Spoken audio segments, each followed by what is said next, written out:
une équipe encore plus forte cette année. Et les jeunes ont un peu plus d'expérience. Et avec Valentin et moi, on a plusieurs cartes à jouer qui ont assez d'expérience maintenant. Et on sait comment faire, on sait quoi faire. Bon Stéphane, déjà, bonne année. Comment ça va? Parce qu'il y a encore les stigmates. Tout va bien, merci. Ça, c'est que pour protéger les cicatrices. Mais comme je dis, ça reste des cicatrices. Mais franchement, physiquement, ça va très très bien. Et mentalement, pareil. Tout va bien. Je suis en cours pour commencer la saison en pleine force autour d'Algarve. Et ouais, on est sur la bonne trame. Ouais, avant de parler de votre saison, Stéphane, on va revenir sur le sujet parce qu'on a pu lire dans la presse, dans une interview que vous avez fait, que suite à votre accident, lors de ces championnats et ces images qu'on a vues de vous, qu'on n'aime pas du tout, et je pense que vous non plus, vous avez dit la balle est dans le camp de l'UCI. Concrètement, qu'est-ce que vous souhaiteriez que fasse l'UCI par rapport à la sécurité des coureurs? C'est ce que j'ai dit ou ce que j'aimerais, c'est le sport, il évolue. On va de plus en plus vite, c'est suite à la recherche qu'on fait sur le matériel, c'est aussi tout s'améliore, la nutrition, etc. Tout. Donc, surtout en vélo de chrono, on sent qu'avec l'avantage technique qu'on a maintenant, les vitesses moyennes, ils sont à 56-57 km/h. Et avant, quand je suis passé pro il y a 10 ans, c'était plus aux alentours de 50. Donc ça change. Parce qu'en vitesse maximale, par exemple sur le parcours plus plat, on est à plus que 60 km/h. Donc... Et ma chute, elle était vraiment évitable. Certes, c'est une erreur de communication entre moi et mon équipe. C'est pas la faute de quelqu'un, je veux dire. Et je dis pas ça pour pointer le doigt à l'UCI. C'est à vous de faire maintenant. Je dis juste, il faut toujours commencer à évoluer. Et pareil avec la sécurité sur les parcours, par exemple en chrono. Maintenant, oui, tous les mecs, ils ont la tête baissée dans le guidon. Peut-être il faudrait faire quoi du coup? Il faut y penser au marquage au sol peut-être. Ça c'est un moyen que je vois. Pourquoi pas? S'il y a des barrières comme ça, peut-être il faut mettre des bandes de publicitaires, je ne sais pas quoi, pour les rendre plus visibles. Parce que même si on lève la tête à 60 km/h dans un casque de chrono avec une visière, au bout d'un effort de 30 minutes, la vision elle n'est plus la même que si tu es là comme ça en toute fraîcheur. Donc il faut y penser et il faut prendre en sorte tout ça pour rendre les courses encore plus sécures possible. Il y a par exemple un nouveau projet Safer qui se monte. On parle beaucoup des courses en ligne, mais il ne faut pas non plus oublier les chronos. 2024 ne peut que mieux commencer que 2023, c'est terminé. Du coup, donc, le programme, parce qu'il est chargé pour Stéphane en 2024.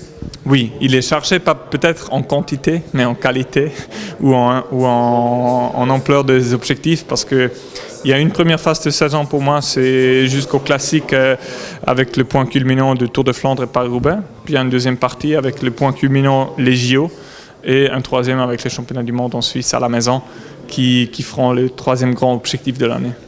Donc pas de Tour de France? Si le Tour de France il fait passage pour ma préparation des JO.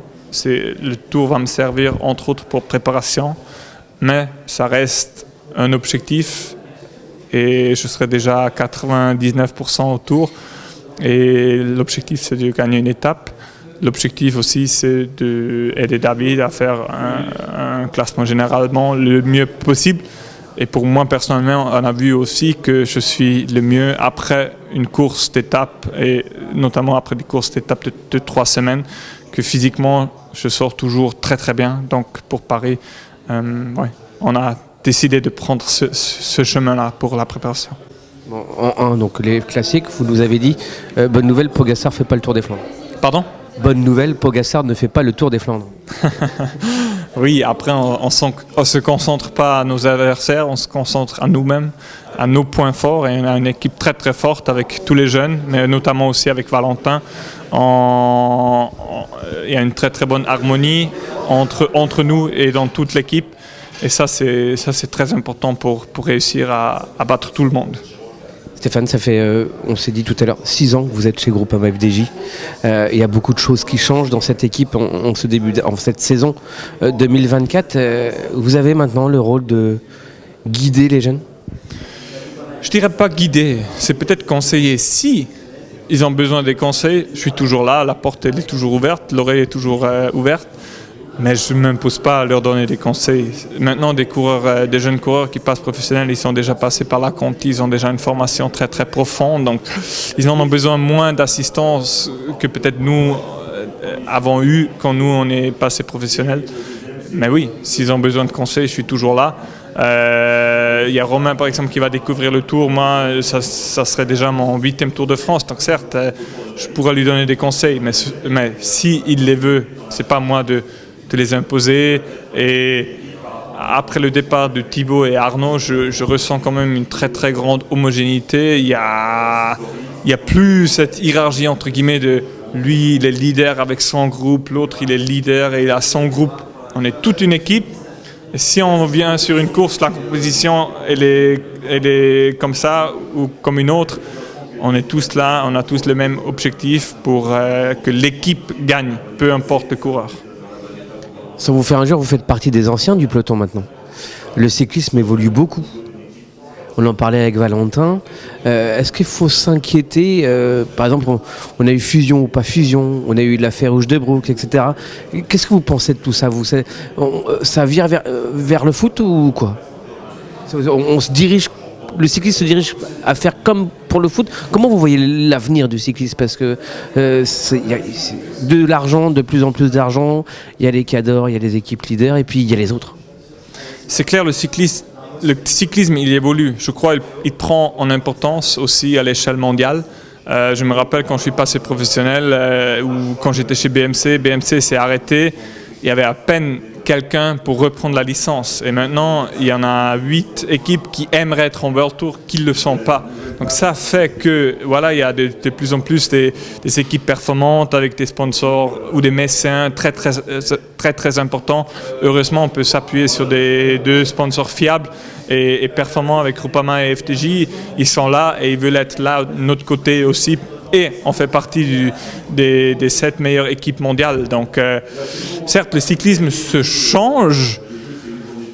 Peut-être il est à un point tournant, je ne le sais pas, avec les contrats qui sont rachetés, tout ça, etc. Et là, pareil, on doit évoluer avec. C'est aux organisations comme l'UCI, quoi que ce soit, à évoluer avec. On ne peut pas tout le temps rester sur peut-être l'ancien modèle et dire en cyclisme. Avant, les contrats, c'était 2 ans, max 3 ans. Maintenant, les jeunes, ils signent des fois des contrats de 7, 8 ans. Et il faut évoluer avec. Et si on évolue avec, on peut rester au-dessus de la vague. Mais il faut le faire.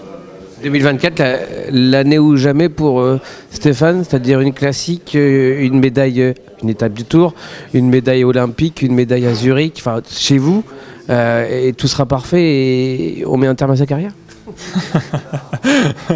C'est une année avec beaucoup d'opportunités et je suis prêt à les saisir. Mais non, le terme de ma carrière, j'espère qu'il est encore loin. Mais oui, 2024, c'est une année très importante. Mais c'est très motivant.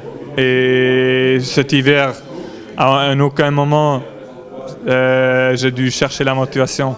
Il y a tellement d'objectifs, il y a tellement d'opportunités cette année pour rester motivé, rester motivé encore plus fort, pour être encore plus fort cette année.